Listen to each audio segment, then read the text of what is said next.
Everyone, welcome to my channel. I am Simran Sahani. ये video है second step video for all the students for class 12 board exam preparation या फिर class 10 board exam preparation.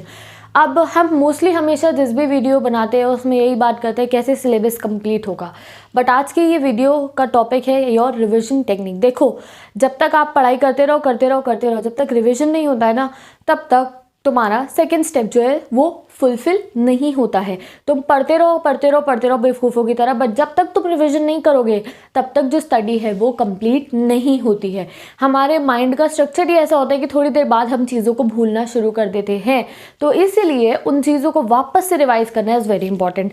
अब जैसे if I remember during my board exams, मेरा syllabus बहुत पहले ही complete हो गया था। ऑलमोस्ट 2 महीने पहले मेरा सिलेबस कंप्लीट हो गया था, और वही सिचुएशन है आप सब बच्चों की जिनका सिलेबस कंप्लीट हो चुका है, या फिर जो एक आध चैप्टर कंप्लीट कर चुके हैं वो चाहते हैं कि यार इसे रिवाइज कर लूँ जिससे मैं इसे नहीं भूलूँ। तो रिवीजन करना कोई बहुत मुश्किल काम नहीं है, बस रिवीजन करने का ना एक सही टाइम हमें बनाना पड़ता है। कई बार ऐसा होता है हमारी सेल्फ स्टडी में, हमारे न्यू चैप्टर्स को पढ़ने में, हमारे डर की वजह से हम उस चैप्टर को उठा ही नहीं पाते हैं, क्योंकि हमें डर लग रहा होता है यार मैं इसे भूल ना गया हूँ। मोस्टली स्टूडेंट्स के साथ ये चीज़ सफ़र करते हैं। बच्चे पुराना चैप्टर उठा नहीं पाते हैं, डर लगता है सोच के यार इसे तो फिर से पूरा पढ़ना पड़ेगा। तो ये डर को हटा देना चाहिए and let's start the revision technique. जो आप सब बच्चे, मोस्ट ऑफ द गर्ल्स मेरी बात सुनो, तो में से काफ़ियों का सिलेबस कंप्लीट हो चुका होगा। तो जिसका सिलेबस कंप्लीट हो चुका है, हमारे लेंदी सब्जेक्ट्स है, लेंदी चैप्टर्स है, bio, social science, 10th students, SST हो गई आपकी 10th वालों की। अगर मैं बात करूँ 12th की, political, eco, history, geography, English वाले बच्चे, तुम लोग अब सेकेंड स्टेप रिविजन की तरफ आ जाओ। और रिविजन बहुत आसान होता है as compare to the total studies. ठीक है, बहुत आसान होता है रिविजन। आप एक दिन में कम से कम 3 चैप्टर्स का भी बहुत तरीके से रिविजन कर सकते हो विथ 100%। ओके, तो वो कैसे करना है, लेट्स सी। तो सबसे पहले gather all your study material. किसी भी दिन आप आज जैसे अपना कोई भी एक सब्जेक्ट जो है वो फाइनलाइज कर लो कि अब मुझे इसका रिविजन करना है। सपोज हमने ले लिया इंग्लिश एंड 10th के बच्चों ने ले लिया है SST। You will gather all the study material of English and SST। उसके नोट्स, तुम्हारे पास जितने भी नोट्स हैं, मैं अपने इंस्टाग्राम पे नोट्स डालती हूँ, वो तुम्हारे पास कोई प्रिंट आउट्स है, वो तुम्हारे स्कूल में कोई असाइनमेंट है, कॉपी बनी है, कुछ भी, वो लेकर आओगे। देन कोई क्वेश्चन आंसर्स इंपॉर्टेंट जो तुमने कभी तो लिखे होंगे अपने हाथ से किसी कॉपी के अंदर, कोई क्वेश्चन आंसर्स वो लेकर आना। और कोई गाइड और रिफ्रेशर जिसमें तुम हाईलाइट करते रहते हो इंपॉर्टेंट क्वेश्चंस, सब कुछ अपने पास लेकर एक जगह पर बैठ जाना। ठीक है, फिर आप लोगों को क्या चेक करना है, फिर आप आ जाना अपने सेकेंड स्टेप पे, जिस पे आप देखोगे कि आपको कौन से चैप्टर से रिवाइज करना है। मोस्ट ऑफ द टाइम आप लोग चैप्टर 1 से अगर स्टार्ट करोगे तो that would be very easy for you guys to make a rhythm. Okay, revision करने बैठ जाओगे तो बहुत मज़ा आने लगता है। ठीक है, plug on your stereo, like गाने चलाओ आराम से अपना, या फिर take something to eat, be very happy that आप रिवाइज करने जा रहे हो, आप अपनी स्टडी की सेकंड स्टेज पार करने जा रहे हो, और ये सेकंड स्टेज पार होगी तो बस आपको एक आध क्वेश्चन करके अपने बोर्ड एग्जाम्स देने चले जाना है। ठीक है, you will be fully prepare जब आपका रिविजन हो जाएगा। तो हैप्पी मोड पे अपने रिविजन को स्टार्ट करना। तो पहले आप चैप्टर 1 लेना, बट एक बार वेटेज देख लेना। हो सकता है आपके एग्जाम में कोई एक ऐसा चैप्टर हो जिसकी वेटेज बहुत ज़्यादा है, तो आप वो वाला चैप्टर भी ले सकते हो। ठीक है, अब अगर तुम लोग करोगे, ये क्वेश्चन ये आता है तुम कौन सा सब्जेक्ट तुमने चूज करा है। अभी मैंने आपको एग्जांपल दिया था English and SST, both are theoretical subjects. ठीक है, तो थियोरेटिकल सब्जेक्ट्स में मैंने आपको कल ही वीडियो इतनी लंबी बना के दिखाई थी। As I plan my schedule accordingly, पहले मैंने तुम्हें लर्निंग टेक्निक कल दी थी, मैंने बोर्ड के ऊपर 2 बड़े लॉन्ग आंसर्स लिखे थे, और मैंने तुम्हें हैंड टू हैंड उन्हें लर्न करवाया था थ्रू द टेक्निक जो मैंने बनाई है। ओके, तो उसका लिंक मैं डिस्क्रिप्शन बॉक्स में डाल रही हूँ, आई टैब में डाल रही हूँ। उस वीडियो को देखो पूरा। 10th के बच्चों, 12th के बच्चों, दोनों को ही जो क्वेश्चन मैंने बोर्ड पे लेकर नहीं याद हुआ ना, तो क्वेश्चन तो देख लेना। हर एक बच्चे को वो क्वेश्चन लर्न हो चुका होगा, और उसी तरीके से आप अपने बाकी क्वेश्चन पे लर्न कर सकते हो, तो देख सकते हो उस वीडियो को। तो अगर आपका कोई भी थियोरेटिकल सब्जेक्ट है तो उसके लिए बोल कर कीवर्ड्स के थ्रू आप लोग अपना रिविजन करोगे। बट अगर कोई न्यूमेरिकल सब्जेक्ट करे, जैसे कि अगर आपने सोचा कि मैं मैथ्स का रिविजन करने बैठा हूँ, यार मैथ्स का मुझे डर लग रहा है, तो मैथ्स में आप लोगों को अपने पेपर को एनालाइज करना है। क्या करोगे, सबसे पहले तुम मैथ्स में सबसे ज़्यादा वेटेज कौन से नंबर्स की मार्क्स की होती है, कौन से क्वेश्चंस की होती है, साइंस स्टूडेंट्स, PCM PCB वाले, फिजिक्स केमिस्ट्री, आप न्यूमेरिकल सब्जेक्ट लेके बैठो, 6 नंबर वाले क्वेश्चन, 5 नंबर वाले। तो सबसे पहले आप 5 और 6 नंबर वाले बड़े क्वेश्चन सॉल्व करने के लिए बैठोगे।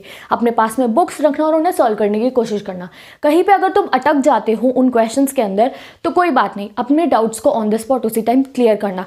अभी क्या चल रहा है, फरवरी, आज 10 फरवरी से, कल से आप अपना रिवीजन स्टार्ट कर दो और अपनी स्टार्ट करते करते करते करते इतने ज़्यादा आप उसमें एनग्रॉस्ड हो जाओ कि तुम्हें ये करना है कि आज फिजिक्स का पूरा रिवीजन मुझे 10 दिन में करना ही करना है, फिर केमिस्ट्री का 10 दिन में करना है, फिर मैथ्स का करना है 10th वाले बच्चों। और जो ऑन द स्पॉट तुम्हें प्रॉब्लम आती है उसको तुम्हें तभी सॉल्व करना है, चाहे अपने टीचर से करो, चाहे यूट्यूब से करो, चाहे गूगल से करो, चाहे अपने किसी फ्रेंड से पूछो, चाहे मेरे से पूछो अगर कोई और सब्जेक्ट किया तो। इसलिए कह रही हूँ बिकॉज जब एंड का एग्जाम का महीना आएगा ना, उस समय पे तुमने 4 क्वेश्चन मार्क करके रखे हुए कि ये मुझे नहीं आते, जब मैं मार्च में स्कूल जाऊंगा, अप्रैल में स्कूल गया, तब पूछ लूंगा टीचर से, तब तुम्हारी हेल्प कोई भी नहीं करेगा, तब तुम्हारा कोई फ्रेंड तुम्हारा फ़ोन नहीं उठाएगा तुम्हें सो एंड सो न्यूमेरिकल समझाने के लिए, ना ही ट्यूशन टीचर्स के पास उस समय पे टाइम होता है। तो जो तुम्हारी प्रॉब्लम्स है उनको अभी से समझ लो, हर एक सब्जेक्ट बच्चे के लिए। कोई तुम्हारा लॉन्ग आंसर है थियोरेटिकल सब्जेक्ट में, उसे अभी समझो, बाद में हर कोई सेल्फिश हो जाता है, कोई फ़ोन भी नहीं उठाने का, कोई शक्ल भी नहीं देखने का, कोई तुम्हारी हेल्प नहीं करेगा। ओके, सो अभी अपनी सारी प्रॉब्लम्स को सॉल्व कर लो। अब जो बच्चा मैथ्स कर रहा है वो पहले तो लेंथी क्वेश्चन लेगा 5 to 6 मार्क्स वाले, उसके बाद हर एक मैथ्स वाले बच्चे को करनी है 1 मार्क क्वेश्चन। तुम्हें पता है सबसे ज़्यादा ना 1 मार्क क्वेश्चन ही होते हैं जिससे हमारे नंबर कटते हैं। 5 से 6 वाले क्वेश्चन के अंदर तुम स्टेप्स लिखते हो, तुम्हें मार्क्स मिल जाते हैं, बट ये जो 1 नंबर का क्वेश्चन है अगर तुमने गलत करा तो यू विल गेट 0। ओके, तो इस और इनकी लैंग्वेजेस भी बहुत टफ होती है, तो इसलिए पहले आप 5 to 6 का करोगे और 1 मार्कर का रिविजन करोगे। ठीक है, तो ये मैंने आपको बता दिया। आप अपना गैदर करोगे सारा स्टडी मटेरियल और फिर चूज करोगे कौन सा सब्जेक्ट पढ़ना है, थ्योरी पढ़ना है तो क्या करना है, न्यूमेरिकल पढ़ना है तो क्या करना है। एंड अगर चैप्टर 1 से स्टार्ट करोगे तो वेल एंड गुड है, अदरवाइज जो सबसे हाईएस्ट वेटेज का चैप्टर होगा उससे आपको अपना रिविजन को स्टार्ट करना है। ठीक है, then take the sticky notes, take the posted notes and अपना पूरा का पूरा प्लान बना लेना है आप लोगों को कि मैंने कौन कौन से जो चैप्टर्स हैं उनको पढ़ना है। ठीक है, अपने सामने लिख लोगे आप। सुबह उठकर आप लोग को पहले ही अपना प्लान बना लेना, 10 तक आप लोग कर लेना ये काम। इंग्लिश करूँगा मैं, एसएसटी करूँगा, don't even cling to 1 subject only. ऐसा नहीं कि इंग्लिश है तो पूरी इंग्लिश का रिवीजन करूँगा, नहीं, मिक्स एंड मैच करके रिवीजन करना, सो दैट जो ब्रेन है उसके जो सेल्स है उनको टाइम मिले। इंग्लिश पढ़िए तो इंग्लिश का एक चैप्टर ग्रास्प हो जाए, फिर एसएसटी पढ़ लेना, फिर वो हो जाएगा। ठीक है, तो आपने ऐसा बना लिया, इंग्लिश, एसएसटी, हिंदी 10th वालों ने, और ह्यूमैनिटीज़ के 12th किया, किसी भी बच्चे ने बना लिया पॉलिटिकल हिस्ट्री इको करूँगा या इको ज्योग्राफी और इंग्लिश करूँगा, या फिजिक्स करूँगा, इंग्लिश करूँगा और ऑप्शनल करूँगा CS। अपना एक ऐसा पैटर्न बना लेना और एक एक चैप्टर तीनों के लिख लेना जो भी आपको करनी हो। अब जब आपकी रिवीजन की स्टेज आएगी, अब एवरी मॉर्निंग या तो किसी पीस ऑफ पेपर पे आप लोगों को रात को ही लिख के रख देना है कि कल मुझे इंग्लिश का और एसएसटी के एक एक चैप्टर रिवाइज करने हैं, अपने सामने, आपके सामने सुबह सुबह होने चाहिए। ओके, नेक्स्ट थिंग इज, जब आप रिवीजन करने बैठोगे तो ऐसा नहीं है आप सीधा कॉपीज खोल के एकदम से रट्टा मारना शुरू कर दो। No, go through each and everything, go through the headlines of the chapter, see through your book. उसके बाद 1 मार्क क्वेश्चंस को रीड करना बार बार, उसके शॉर्ट क्वेश्चंस को रीड करना, लॉन्ग क्वेश्चंस को रीड करना। जब आप उसे रीड करते रहोगे ना तो तुम्हारी वो पुरानी यादें याद नहीं लगेंगी जब तुमने उन क्वेश्चंस को लर्न करा था। हो सकता है तुम्हें वो ट्यूशन का दिन याद आ जाए जिस दिन तुमने वो क्वेश्चन लर्न करा था, हो सकता है तुम्हें उस दिन ये याद आ जाए तुमने क्या खाया था जिस दिन तुमने सो एंड सो चैप्टर का कोई क्वेश्चन लर्न करा था। और धीरे धीरे आपको सब कुछ याद आना शुरू हो जाएगा। 1 बार पढ़ना, 2 बार पढ़ना, 3 बार पढ़ना इंपॉर्टेंट क्वेश्चंस को, एंड धीरे धीरे तुम्हें याद आने लग जाएगा और मन में से डर खत्म हो जाएगा कि हाँ ये मुझे नहीं आता है। इफ़ यू आर स्टक, अगर कोई ऐसा पॉइंट है जहाँ पे तुम रुक जाते हो कि यार ये तो समझ में नहीं आ रहा, तो आप मेरे चैनल से मेरी एक्सप्लेनेशन वीडियोस को चेक करोगे। अगर कोई ऐसा सब्जेक्ट है जो मैंने नहीं पढ़ा रखा तो किसी और की वीडियो चेक करके अपनी क्वेरी को ऑन द स्पॉट सॉल्व करोगे। तो सेकंड पार्ट क्या है आपका, आप सबके रीड करते रहोगे, बार बार रीड करोगे, बार बार रीड करोगे। 3 से 4 बार आपने अपने लॉन्ग क्वेश्चन जो है उनको अटर कंसंट्रेशन के साथ सिर्फ रीड करना है। मैं लर्न करने को नहीं कह रही हूँ, कीवर्ड्स के थ्रू उनको रीड करना है। अब आपका जब सारा रीडिंग प्रोसेस कंप्लीट हो चुका होगा, इसमें कम से कम आपको 1 घंटा देना है एक एक क्वेश्चन को, चाहे पूरे चैप्टर के नोट्स रीड करना, उसके बाद 1 मार्कर्स रीड करना, शॉर्ट क्वेश्चन रीड करना। उसके बाद तुम लेकर आओगे एक सैम्पल पेपर। आपको सैम्पल पेपर यूट्यूब पे, गूगल क्रोम पे हर जगह मिल जाएंगे, डाउनलोड कर लो। कोई बाजार से खरीदने की फालतू के पैसे खर्च करने की आपको कोई ज़रूरत नहीं है। डाउनलोड कर लो अपने लिए sample papers. There are many apps जो फ्री में सैम्पल पेपर दे रहे हैं। CBSE के लास्ट ईयर के 3 पेपर, 3 सैम्पल पेपर या CBSE लास्ट 3 ईयर पेपर, कुछ भी अपने पास रख लो। उसके बाद आप लोगों को उसमें क्या करना है, सबसे पीछे वाले पेजेस में चले जाना जहाँ पे लॉन्ग आंसर्स लिखे होते हैं। 3 साल के पेपर्स के मिनिमम हर एक पेपर में 2 लॉन्ग आंसर होंगे, तो आपके पास 6 लॉन्ग आंसर्स है। उस 6 लॉन्ग आंसर्स को आपको एक पीस ऑफ पेपर पे नोट डाउन कर लेना है and then try to attempt them. उसके बाद उन लॉन्ग आंसर्स को अटेम्प्ट करने की कोशिश करना कि क्या वो आंसर तुम्हें आता भी है या नहीं आते हैं। ये वाला स्टेप आप कब करोगे, जब आपका full revision so and so subject का कंप्लीट हो चुका होगा। जैसे कि आपने इंग्लिश के सभी चैप्टर्स का रिविजन कर लिया है, तो उसके बाद आप लोग ये स्टेप करोगे, ठीक है। जब इंग्लिश सारे चैप्टर्स का, सपोज करो इंग्लिश में 10 चैप्टर्स है, 10 के 10 का रिविजन हो गया, उसके बाद आपने इंग्लिश का सैम्पल पेपर निकाला और उसके 3 लॉन्ग आंसर्स को अटेम्प्ट करने की कोशिश करी। एक पीस ऑफ पेपर पे आंसर्स लिखने की कोशिश करना। अगर आपको आते हो तो ठीक है, वरना उनका आंसर देख के उनको लर्न करना फिर से। फिर आप आना शॉर्ट क्वेश्चंस के ऊपर। शॉर्ट क्वेश्चंस को आपको लिखने की कोई ज़रूरत नहीं है। एक सॉल्व्ड सैम्पल पेपर निकालना। कैसा sample paper? Solved sample paper. और उसमें से जितने भी क्वेश्चन है उनको मेमोराइज करना है, यानी कि उन्हें बार बार रीड करना, या फिर आपको रिफ्रेशर लेना जिसमें शॉर्ट आंसर्स लिखे हो, मेरे इंस्टाग्राम के नोट्स, उन शॉर्ट क्वेश्चंस को बार बार रीड करना और ये देखना कि तुम उनको आंसर्स कर पा रहे हो या नहीं कर पा रहे हो। And last stage will be the sample paper में आप MCQ क्वेश्चंस को खुद सॉल्व करोगे। सो एंड सो MCQs आपके एग्जाम में आने वाले हैं बहुत सारे टाइप्स के, तो सैम्पल पेपर डाउनलोड करोगे एंड लास्ट स्टेप आपका क्या होगा, आप सैम्पल पेपर में टिक लगा के MCQ सॉल्व करने की क्वेश्चन करोगे। और अगर आपको अभी भी MCQ के क्वेश्चन आंसर नहीं आते होंगे, तब आप लोगों को फिर से अपनी यही स्ट्रैटेजी अपनानी है।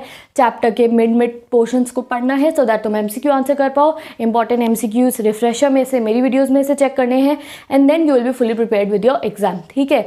तो एक बार रिवाइज करते हैं हमने आज क्या देखा आपके रिविजन के अंदर। First of all gather your material. उसके बाद आप एक चैप्टर डिसाइड करोगे कौन से सब्जेक्ट का आपको पढ़ना है, उनको बार बार आप रीड करोगे। You will grow through all the things that, अगर कोई आपका डाउट है तो उसे आप सॉल्व कर लो। एंड लास्ट आप निकाल के लाओगे सैम्पल पेपर। सैम्पल पेपर आप लॉन्ग आंसर से स्टार्ट करोगे।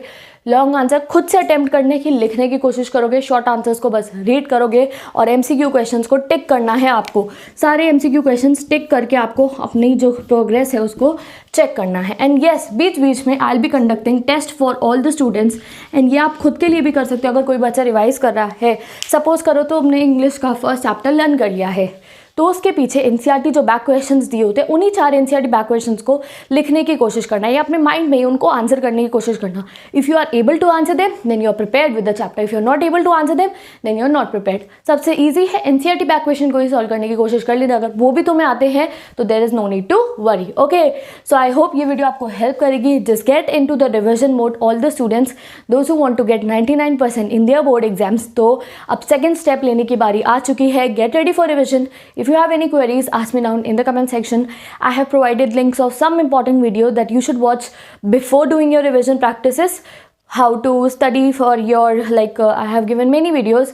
Study techniques is there, GPS technique is there, and the sitting planner technique. तो उनको देखो आप.